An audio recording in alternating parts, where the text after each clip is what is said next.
gavat u te roja estene binem Beçbe halem te kefamen jiterete Üfürüm gavat u te roja estene binem Beçbe halem te Hişte kirgimin tedik Nebdilek بصدي من هجاوك بوير اف ام. هذا البرنامج برعاية هيئة الصحة المحلية المدعومة من منظمة دولية إنسانية طبية غير حكومية تعمل في مناطق الإدارة الذاتية شمال وشرق سوريا. نبدلك بصدي من هجاوك تنديك بتها وخوامتك حشتك رق من تديك نبدلك بصدي من هجاوك تنديك هاو بتها خوامتك كيفو من جتارتك بفرن قبات وتير وجا استنا بينم بجبه حالمتك كيفو من جتارتك بفرن قبات وتير وجا استنا بينم بجبه حالمتك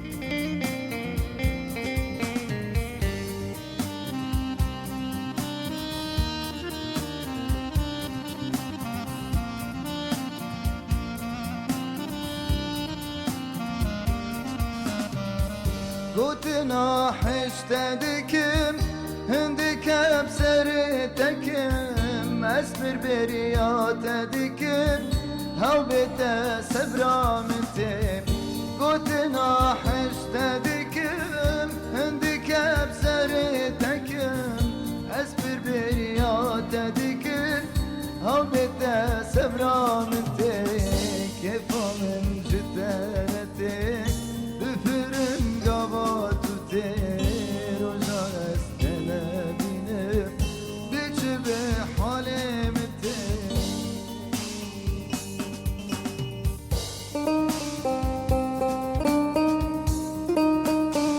بوير اف ام. هذا البرنامج برعاية هيئة الصحة المحلية المدعومة من منظمة دولية إنسانية طبية غير حكومية تعمل في مناطق الإدارة الذاتية شمال وشرق سوريا. كيفو من جدارتك بفرن قبات وتير وجا استنا بينم بجبه حالمتك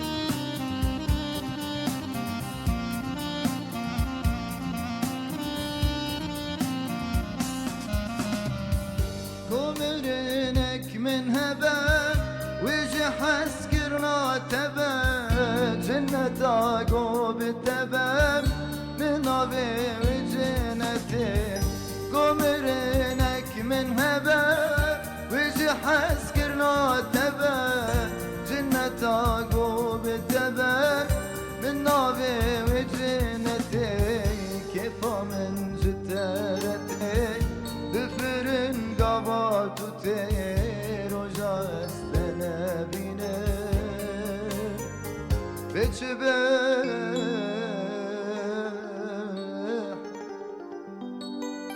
بوير اف ام. هذا البرنامج برعاية هيئة الصحة المحلية المدعومة من منظمة دولية إنسانية طبية غير حكومية تعمل في مناطق الإدارة الذاتية شمال وشرق سوريا.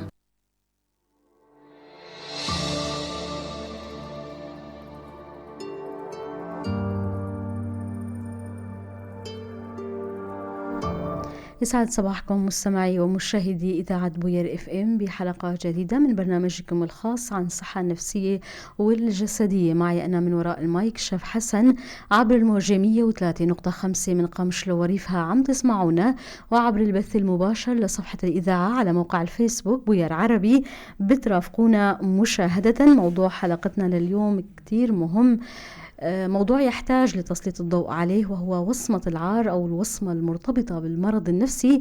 للحديث حول هذا الموضوع معي بالاستوديو الأخصائي النفسي الأستاذ عبد الكريم من راوي. سعد صباحك أستاذ عبد الكريم. صباح الخير لكم ولجميع المشاهدين. أهلا وسهلا فيك. بداية أستاذ عبد الكريم ومتابعينا الكرام، نستمع للمقدمة التعريفية يلي أعددناها حول موضوع حلقتنا، وبنرجع نبدأ حوارنا. تفضلوا.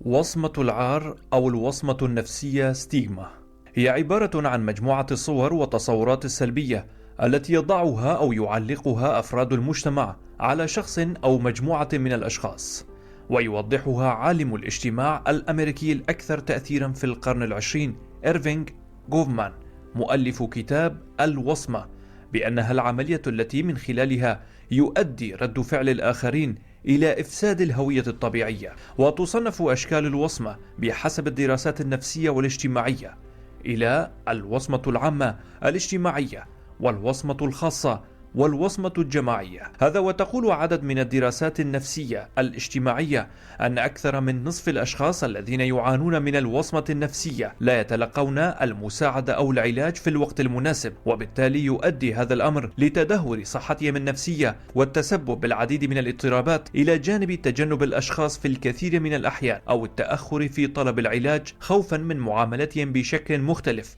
أو خوفا من فقدان الوظائف. وعن مدار وآثار الوصم تقول منظمة اليونيسيف أنه يمكن لآثار الوصم أن تضر بالصحة العقلية للشخص وتفاقم من وضع الأمراض لديه، وتؤدي إلى جملة من التداعيات السلبية كالعزلة الاجتماعية والاكتئاب والمعاناة من الوحدة أو انتشار الخوف وانعدام التماسك الاجتماعي. وأضافت منظمة اليونيسيف أنه يمكن الحد من القوالب النمطية واستبدال المواقف بالمعلومات التي تستند إلى الحقائق والتعليم ورفع مستوى الوعي. ووفقا للدور الذي توضحه منظمة الصحة العالمية، يقع على عاتق كل منا الدور في منع التمييز من خلال اللطف في المعاملة والجهر بالرأي المعادي للصور النمطية السلبية، ومعرفة المزيد عن الصحة العقلية، إلى جانب مشاركة الخبرات الفردية للحصول على الدعم، ويشمل هذا الحكومات، المواطنين،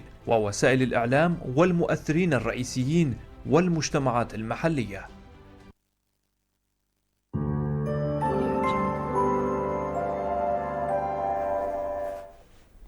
من جد يسعد صباحكم مستمعي ومشاهدي إذاعة بوير اف ام، وصباحك أستاذ عبد الكريم. بداية قبل ما نتناول موضوعنا اللي هو وصمة العار، خلينا نتوقف عند فهم أو المقصود بالمرض النفسي والعقلي، وإلى ماذا يشمل أو ماذا يشمل أهم تلك الاضطرابات. نعم، شكرا على هالمقدمة وهالمدخل اللي كان مهم جدا لحتى نفهم وصمة العار المرتبطة بالاضطرابات النفسية. بداية بحب أحكي هيك بشكل موسع نوعا ما عن شو هو المرض النفسي أو الاضطراب النفسي أو العقلي، لحتى نفهم وصمة العار المرتبطة فيها.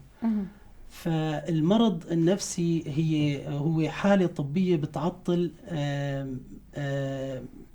تفكير الشخص وشعوره ومزاجه وقدرته على التواصل مع الآخرين وقدرته على أداء وظائفه الحياتية اليومية. نعم. بشكل عام هذا هو المرض العقلي. هلا في المرض العقلي في ناس بتقول مثلا في أحيانا بنقول المرض العقلي وأحيانا بنقول المرض أو الاضطراب النفسي. فشو يعني شو هن الاضطرابات اللي بتشملها المرض العقلي، شو هن الاضطرابات اللي بتشملها المرض النفسي؟ هناك اختلافات بين يعني بالمجمل المرض بالتسميات العقلي يعني. كتسمية، ولكن المرض العقلي هو والاضطراب النفسي. نعم. في علم النفس هو نفس نعم. الكلمة، ولكن يعني يشار إلى المرض العقلي. نعم. في بعض الاضطرابات المحددة. نعم. والاضطرابات النفسية نعم. تشمل بعض الاضطرابات الأخرى المحددة. نقطة القصد هنا أن هناك حالات، لكل حالة مسمى مختص خاص بها. نعم. يعني مرض أو اضطراب. قبل ما نتناول هذه النقطة خلينا نطلع لعند الزملاء، فاصل وبنرجع.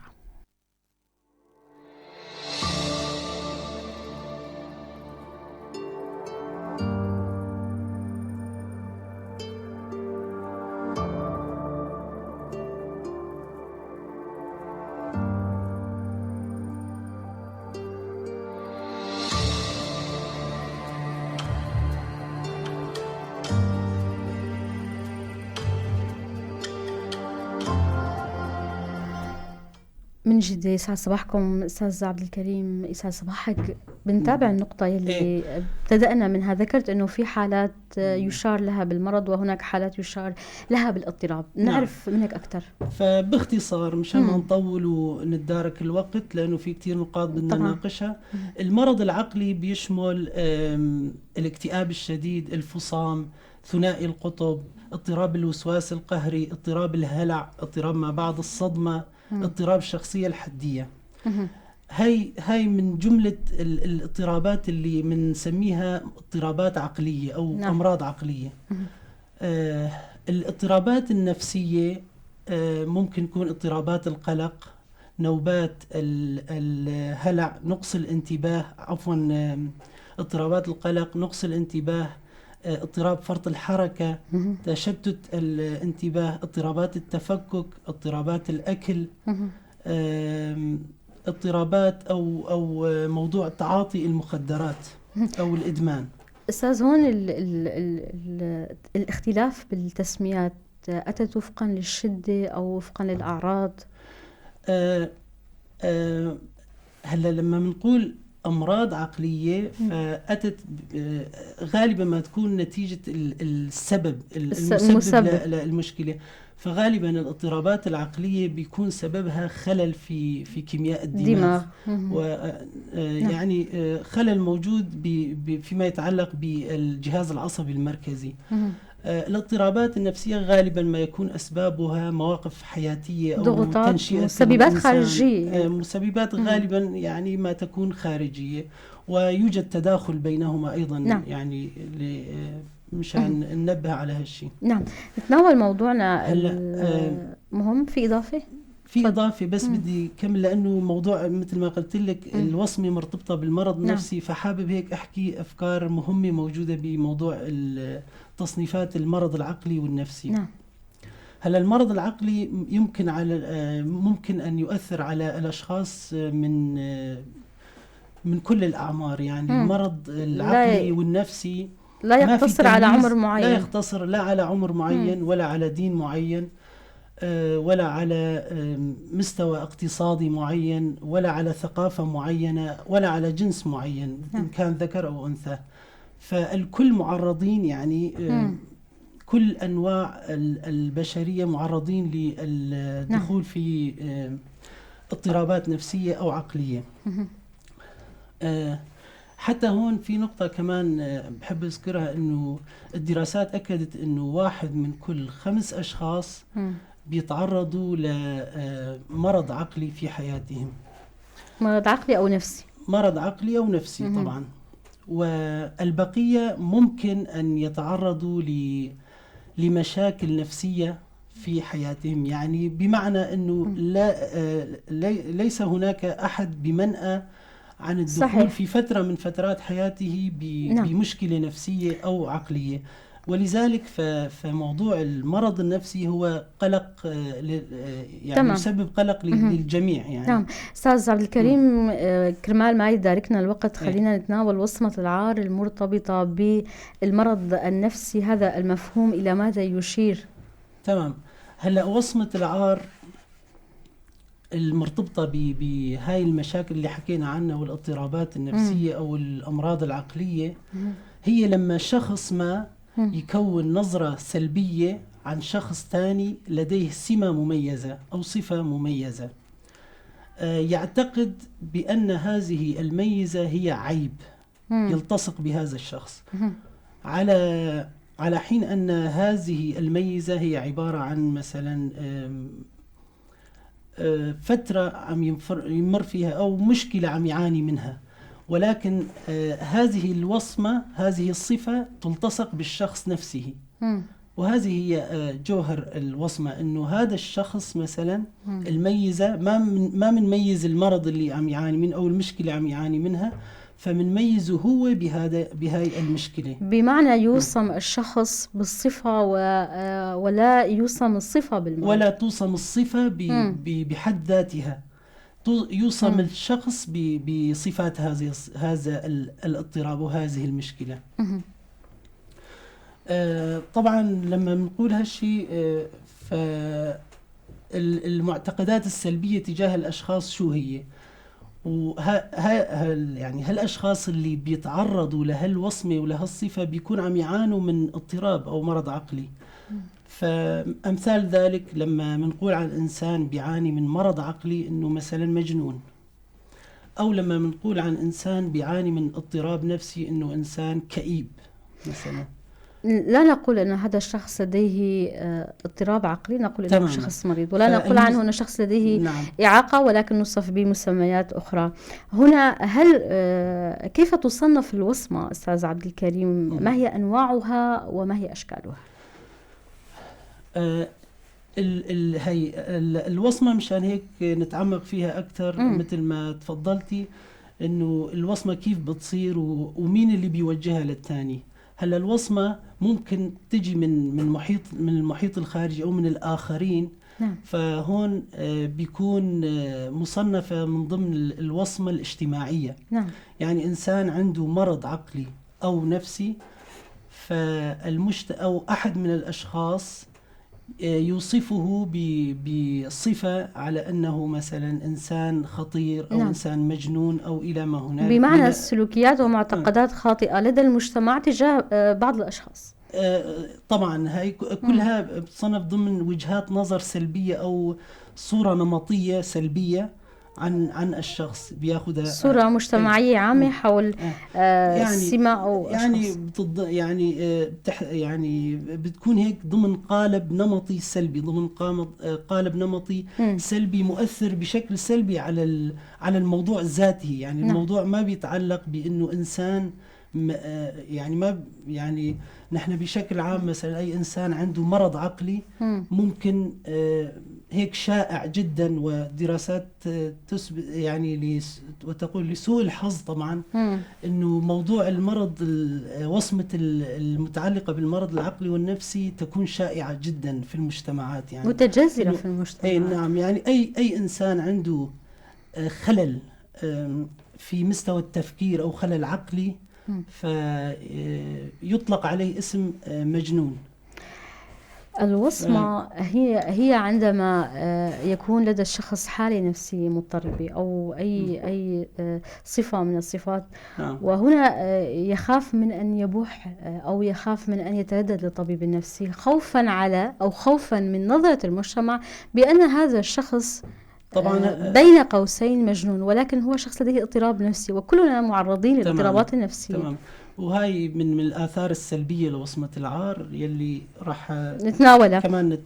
خلينا نتناول النوع الآخر أستاذ عبد الكريم، الشكل الآخر من الوصمة. الشكل الآخر من الوصمة هي الأخطر بصراحة، وهي ممكن الشكل الأول غالبا يلي يؤدي للشكل الثاني، هي وصمة العار الذاتية. من نتائجها وصمة العار الذاتية يلي الإنسان اللي بيعاني من مرض معين بيصير هو يشوف حاله إنه إنسان مجنون أو خطير، فبيصير هو بيعتقد، هو بيصير شاك، يتبنى المعتقدات بحد ذاتها، لأنه معتقدات نظرة الناس لإله نظرة اللي حواليه لإله بتفقد قيمته، يعني بيصير عنده قلة قيمة أو ضعف ثقة بالنفس. تمام. تدني قيمة الذات ناتجة عن الوصمة بشكل مجتمعي. بيصير عنده تدني بقيمة الذات، فبيصير يعتقد فعلا انها وصمة. يعني الناس اللي حواليه هن الناس اللي ممكن يلتجئ لهم، لانه هو شخص بيعاني يعني. فلما بيشوف هالنظرة موجودة عند الناس اللي حواليه بطريقة أو بأخرى بيصير هو بيتبنى هالمعتقد. هنا بيصير نتحدث، هو بيشوف حاله إنه إنسان نعم، مجنون. هنا نتحدث عن الأسرة التي تتبنى هذه الرؤية المجتمعية تجاه الوصمة، تماماً. وبالتالي تكون هي أيضا عائق أمام الشخص الذي يتعرض أكيد. للوصمة أو الشخص الذي يتبنى هذه الوصمة، أي الوصمة بشكلها الذاتي. أستاذ عبد الكريم ومتابعينا، عنا استطلاع نستمع لآراء الناس حول موضوع حلقتنا. الجهد زملائنا فريق راديو بوير مع عدد من الناس، نستمع للآراء وبنرجع لنتابع الحوار. تفضل. أنواع الاضطرابات النفسية عند الإنسان، في منها اضطرابات القلق، الاكتئاب، اضطرابات المزاج، مثلا الأكل، فقدان الشهية أو زيادة الشره المرضي بيسموه للأكل، أو إصابات أو اضطرابات الشخصية مثل اضطراب الشخصية الحدية، اضطرابات ما بعد الصدمة، في الفصام، في اضطرابات الذهان. هلا كيف فينا نعالج الوصمة؟ للذهاب عند الطبيب النفسي أو الاستشاري النفسي. هلا دور الإعلام كتير كبير بهاي المرحلة، إنه يعطي صورة إيجابية عن العلاج النفسي، يشرح للمستفيدين أو للأشخاص عن كيفية العلاج، كيفية الوقاية من هاي الحالات، شو الطرق اللي لازم نلتجئ لها لحتى نعالج الأسباب والمشاكل. معالجة الاضطرابات النفسية لأنها يمكن أن تؤثر بشكل كبير على جودة الحياة والصحة العامة. تجاهل هذه الاضطرابات قد يؤدي إلى تفاقم الأعراض وزيادة المشكلات النفسية والعاطفية. العلاج يمكن أن يقدم الدعم النفسي المناسب ويساعد الأفراد على التكيف والتعافي. كيف يمكننا تجاوز عقبة الوصمة؟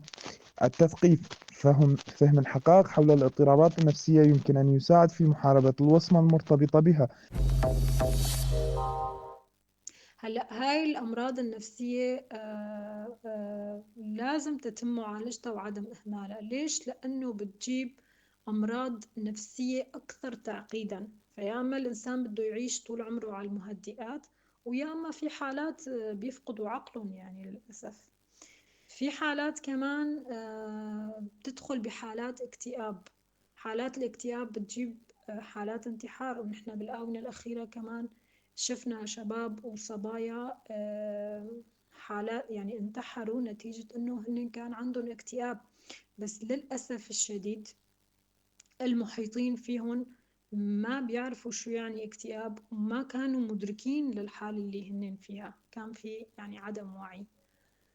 النقطة الثالثة والمهمة كتير واللي لازم بالأيام الجاية نشدد عليها، هو إنه الإنسان إذا ما كان بصحة نفسية جيدة فصحته الجسدية كمان ما رح تكون جيدة. في كتير دراسات عم تطلع إنه في أمراض كتير خطيرة عم بتصير مع الإنسان نتيجة إنه هو نفسيته ما مرتاحة. فلازم كتير نشدد على الموضوعين. وبالآونة الأخيرة صار عنا بالمنطقة اهتمام بالصحة الجسدية، بس للأسف ما عم يتم ربطها بالصحة النفسية وأهميتها يعني. أنواع الاضطرابات النفسية تشمل مجموعة واسعة من الحالات المختلفة، مثل القلق، الاكتئاب، اضطرابات الطعام، فرط النشاط وقلة التركيز، اضطرابات النوم، والعديد من الاضطرابات الأخرى التي تؤثر على الصحة النفسية للفرد. من الضروري معالجة الاضطرابات النفسية وعدم تركها بدون علاج. العلاج النفسي يمكن أن يكون فعالا في التعامل مع الاضطرابات النفسية وتحسين جودة الحياة. عدم معالجة الاضطرابات النفسية قد يؤدي إلى تفاقم الحالة وتأثير سلبي على العديد من جوانب الحياة اليومية. لتجاوز عقبة الوصمة وطلب المساعدة النفسية يجب أن نتغلب على الخوف والخجل، وندرك أهمية العناية بصحتنا النفسية تماما مثل الصحة الجسدية. يمكننا التحدث إلى أقرب الأشخاص إلينا، البحث عن مراكز صحية نفسية معتمدة، والتوجه للاستشارة النفسية من دون الشعور بالعار، لأنها خطوة إيجابية نحو الشفاء والتحسن النفسي. يعني نتيجة وجود مشاكل وضغوط حياتية ونفسية كتيرة على الإنسان، ووجود حالات مختلفة، هالشي يعني بيشير إنه في أنواع كتيرة للاضطرابات، سواء النفسية أو العصبية، وحتى الاضطرابات الجسدية الناتجة عن يعني العمل، ضغط عملي. وهاي كمان يعني في علاقة بين الجسدية وحتى النفسية والعصبية. يعني أكيد هالحالة أو هالأمراض بحاجة إلى معالجة. طبعا هالمعالجة لازمها عملية طبية بكل تأكيد، إنه هالاضطرابات إذا تتراكم تصير مرض مستمر، يعني إذا ما تم معالجتها بشكل أكاديمي أو طبي من قبل المختصين. طبعا طريقة العلاج هي أما يعني هي على الشطرين. الشطر الأول هو مراجعة طبيب أو مختص، والشطر الثاني كمان هو مطلوب من البيئة الحاضنة لهالمريض إنه تعمل أو تشتغل تقدر إنه تشيل هالآثار الموجودة المترتبة عند المريض.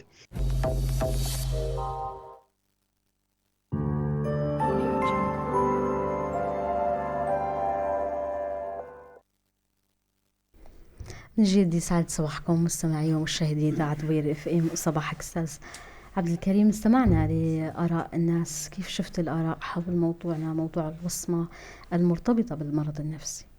نعم، يعني بشكل عام الناس ذكروا نقاط كتير مهمة فيما يتعلق بموضوع وصمة العار. ذكروا أنه المرض النفسي هو كتير دارج، وما في إنسان، يعني يكاد يقال أنه ما في إنسان بمنأى عن الوقوع في مرحلة من مراحل حياته باضطراب نفسي، وهي منتشرة في المجتمع يعني بأشكال مختلفة. وذكروا أنه لازم يكون في خدمات، ولازم يكون في اهتمام أكثر بموضوع الاضطرابات النفسية، والإنسان لازم يتعالج ويتوجه لطبيب نفسي ومعالجين نفسيين. وهذا يعني كتير هالشي مبشر إنه الناس عندها الوعي وهالمعرفة، ولكن يلزم بس برأيي إنه تكملة لهالشي، إنه تتوفر هالخدمات تحت يعني تتضمن بمؤسسات الموجودة بالمجتمع، يعني بموضوع الاهتمام بالصحة النفسية يكون متوفر في المؤسسات اللي موجودة بالمجتمع، مثلا المدرسة، المشفى، المراكز الصحية. لأنه الناس كتير لفتوا نظري لنقطة كتير هامة جدا، إنه أي مرض جسدي أو بدني يكون مرافق، يعني بطبيعة الحال راح يكون مرافق له اضطراب نفسي.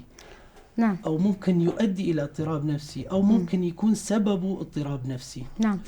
فمن الضروري إنه يكون خدمة الصحة النفسية متواجدة إلى جانب الخدمة الطبية. نعم، الصحة النفسية يجب أن تكون متواجدة إلى جانب إنه عندنا مراكز قليلة جدا تهتم بالصحة النفسية، ولكن الأهم مسألة أنه يكون في وعي مجتمعي بأهمية الصحة النفسية للصحة الجسدية. ذكرت نقطة كتير مهمة. أنسي شب كتير، يعني أنت لفتي نظري لفكرة كتير مهمة. قلتي أنه الأهم أنه يكون في وعي عند الناس لحتى ما يطلقوا أحكام على أو يغيروا من الحقائق المرتبطة بالمرض النفسي اللي عم نحكي عن وحدة منها أنه وصمة العار.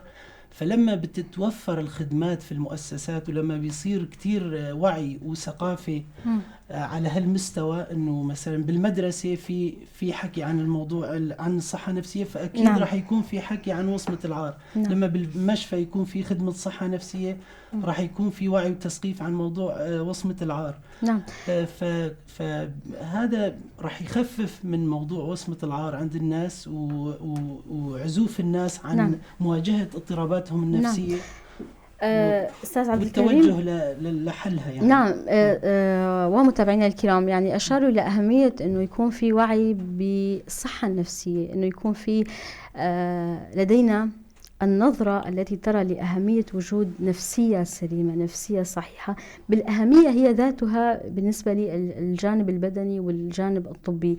يعني بعض الأصوات بالاستطلاع أشاروا إلى أهمية عدم إهمال الاضطرابات النفسية أو الأمراض النفسية اللي ممكن تكون موجودة لدى بعض الأشخاص، لأنها قد تؤدي إلى حالات أكثر تعقيدا. يعني ممكن حالة الاكتئاب لا سمح الله ممكن تؤدي إلى أفكار انتحارية. وهنا أريد أن أشير إلى نقطة مهمة تقول منظمة الصحة العالمية متابعينا الكرام وأستاذ عبد الكريم فيما يتعلق بآثار وتداعيات الوصم، إنها تضر بالصحة العقلية كما يمكنها أن تفاقم من وضع الأمراض لدى الشخص. آثار طبعا وصمة العار من آثارها السلبية واللي كتير بتكون واضحة، إنه ممكن هالوصمة يخلي الإنسان يبتعد عن المعالجة يعني. نعم. خلينا نتناول ممكن يتردد على إنه يطلب المساعدة. نعم، لعدم وجود وعي مجتمعي، لعدم وجود حافز لدى الشخص أن يسأل عن حالته النفسية. هذا التردد رح نتناوله بآثار الوصمة على الشخص وعلى المجتمع. خلينا نتناول هلأ أستاذ عبد الكريم الوصمة كيف تتشكل، ما هي العوامل المعززة لتشكل هذه الوصمة المجتمعية، الوصمة المرتبطة بالمرض النفسي. هلا الوصمة بتتشكل بالمجتمع غالبا من ثقافة خاطئة أو اختلاف بالثقافات بين المجتمعات. ممكن تكون يعني بشكل عام إنه تقدري تقولي مثلا معتقدات خاطئة عن المرض النفسي أو الاضطراب النفسي. يعني إذا كانت هناك وجود معتقدات خاطئة فالناس ما راح يوصفوا الجميع أو ما راح يتلفظوا بمفردات مطابقة للعلم وللواقع يعني، وما راح يعتقدوا معتقدات تكون حقيقية يعني هي معتقدات عن الظواهر اللي بيشوفوها قدامهم. صور نمطية سلبية، معتقدات خاطئة أسبابها بالدرجة الأولى هو المجتمع. هذه الأفكار الخاطئة والمعتقدات السلبية هي تتوارث عبر الزمن. هناك سياق سيكون لتشكل الوصمة، يعني وفقا للكثير من الدراسات تتحدث عن بداية يكون هناك صور نمطية، قوالب نمطية، ثم يكون هناك عامل آخر أو مرحلة أخرى وهي مسألة التحييز، والمرحلة الأخيرة التي يؤدي لتشكل الوصمة بشكلها النهائي وهو مسألة التمييز الذي يحصل لدى الأشخاص.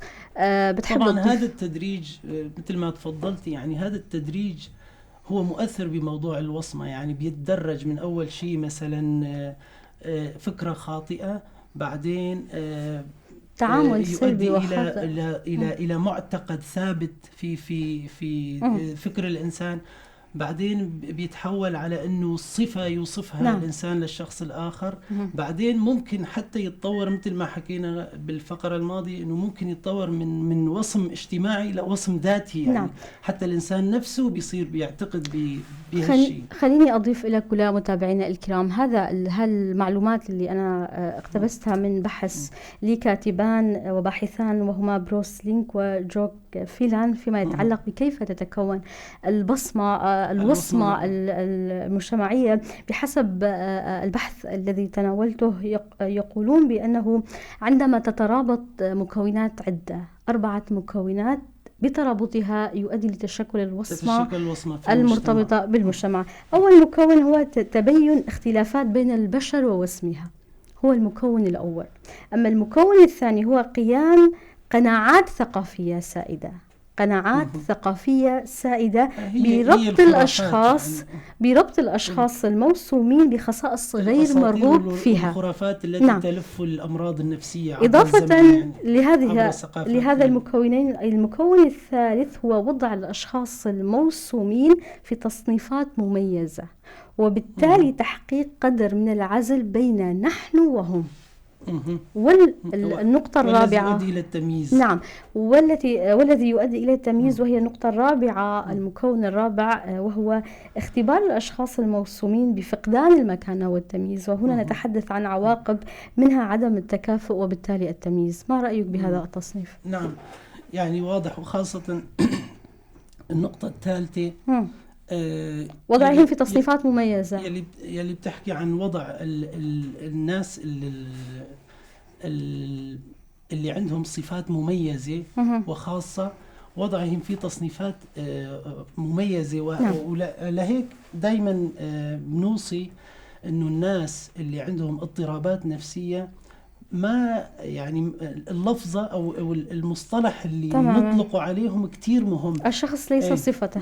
لا، أيوه تماما. يعني فكرة إنه مثلا لما واحد مثلا عنده مشكلة قلق، ما بنقول إنه هذا إنسان قلقان مثلا، أو إنسان شخصيته قلقة، أو لما إنسان عنده مثلا مرض ثنائي القطب، فما نقول إنه هذا الشخص ثنائي قطب. صحيح، نقول هذا شخص لديه اضطراب ثنائي قطب وليس شخص مريض نفسي. هذا الشخص لديه مشكلة جسدية وليس شخص معاق. يعني الشخص ليس صفته. هذه نقطة يجب أن نفهمها بشكل جيد. تماما. السياق المعنوي أستاذ، لأنه فيها معنى عميق يعني. مو إنه الكلمة، يعني لما بنقول الإنسان فصامي، لما نقول عن شخص مثلا فصامي، وصف الشخص بالصفة، نحن يعني ضمنيا قلنا انه هذا الانسان راح يضل فصامي ليموت، يعني خلاص هذا انسان فصامي. بس لما بنقول عنده مرض الفصام، المرض ممكن علاجه. يعني ما أهمية أن نختار كلماتنا عندما نتناول هذه المصطلحات وهذه الحالات ونشير لهؤلاء الأشخاص في مواجهة الوصم بحد ذاته؟ مهمة من حيث انه هي مهمة من حيث تصحيح الحقائق، من حيث نشر الوعي، من حيث نشر الوعي. يعني لما بتقولي للناس انه المريض الفصام، لا تقولوا له هو انت فصامي، لانه مشكلة الفصام بحد ذاتها هي مرض وممكن علاجه، يعني ممكن تخفيف من اعراضه بأسوأ الأحوال. فهون عم تنشر الوعي عند الناس إنه هذا المرض الحقيقة العلمية له إنه ممكن يتعافى، أو ممكن أعراضه تتخفف. بس لما تقول إنه شخص فصامي، فالناس بتخاف منه وبتعطيه هيك ريق إنه ما في أمل، يعني أو أنت إنسان وهي نظرة خاطئة. هذا الأمل اللي بتسلبه من هالشخص بيخليه يعزف عن طلب المساعدة. مثلا برأيك ما هي أهم التحديات التي تواجه أمام تغيير الوصمة المرتبطة بالمرض النفسي؟ ما هي التحديات؟ التحديات بشكل عام مثل ما حكينا إنه قلة انتشار خدمات الصحة النفسية في مرافق المجتمع بشكل عام، يعني في مؤسسات المجتمع، أو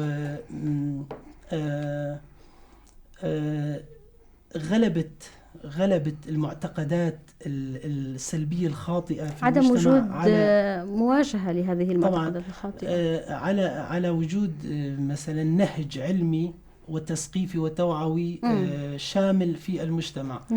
وقلة الخدمات بما يتعلق بموضوع الصحة النفسية في مؤسسات الدولة أو عند الناس. ويعني بشكل عام، يعني حتى وهذا هو واقع الوصمة المرتبطة بالمجتمع بمجتمعنا بحد ذاته.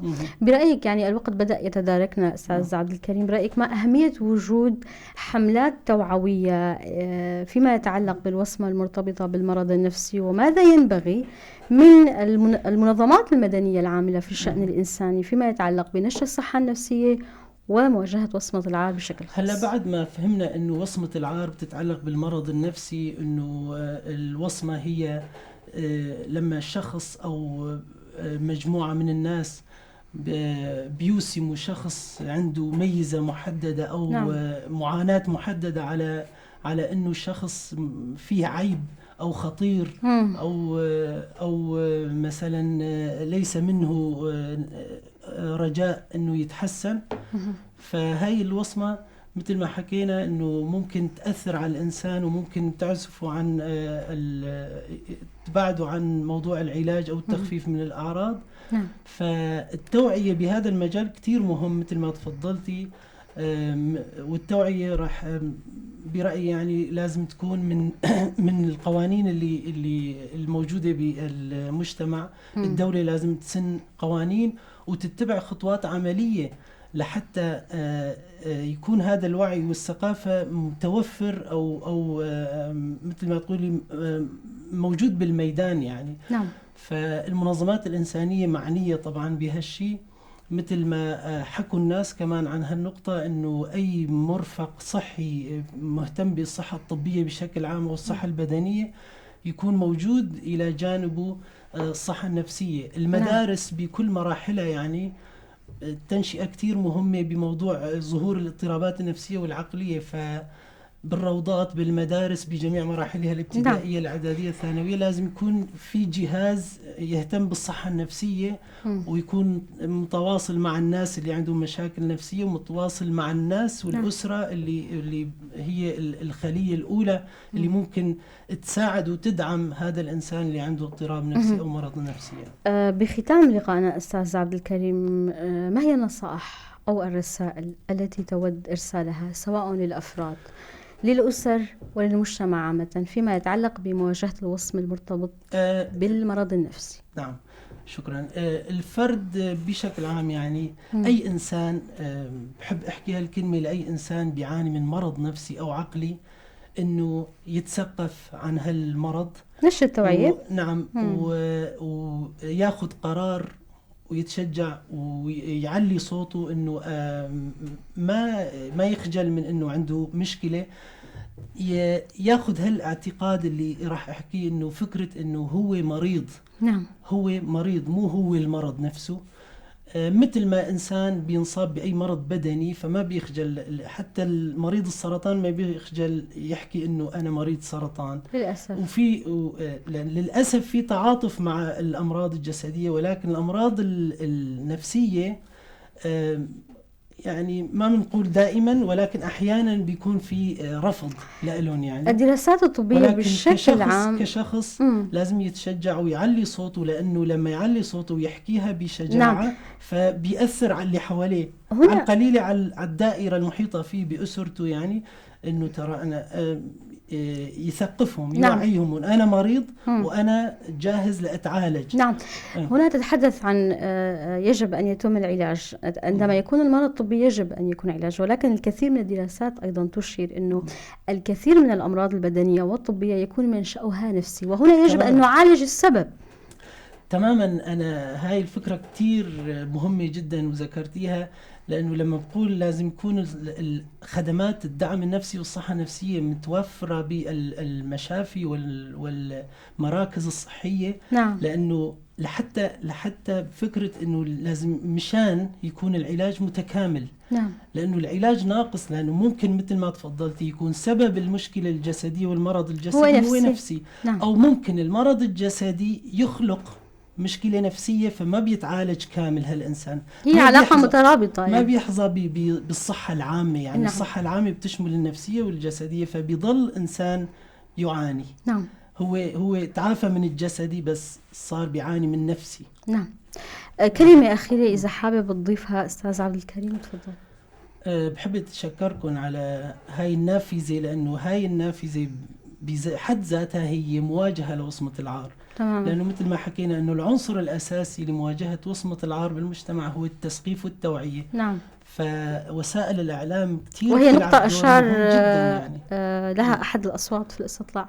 أهمية دور وسائل الإعلام في هذه وسائل الوجه. الإعلام بتلعب دور كتير مهم، ولازم الوسائل الإعلام الرسمية والمحلية وحتى المتعلقة بأي مؤسسات مدنية لازم يكون فيها زاوية دايما عن الصحة النفسية لحتى تنتشر الحقائق العلمية الصحيحة عن موضوع المرض النفسي.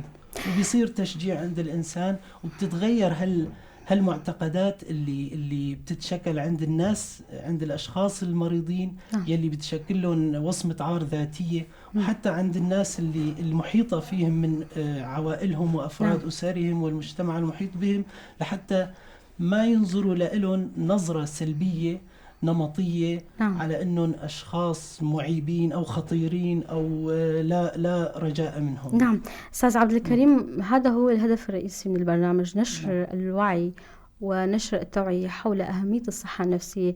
بدوري في ختام هذا اللقاء واللي هو متابعينا الكرام آخر حلقة من حلقات البرنامج الخاص، هناك بعض الرسائل التي أود إرسالها بختام اللقاء، وإن شاء الله يكون في مشاريع إن شاء الله لنبني مجتمع أكثر فهما ودعما للصحة النفسية. خلينا نشجع على التحدث بصراحة، نشجع الأفراد على مشاركة تجاربهم بصراحة لكسر الصور النمطية حول المرض النفسي. فلنبتعد عن المصطلحات الجارحة، نتجنب تلك الكلمات التي قد تسبب ألما أو تعزز الوصمة، فلنختر كلمات إيجابية.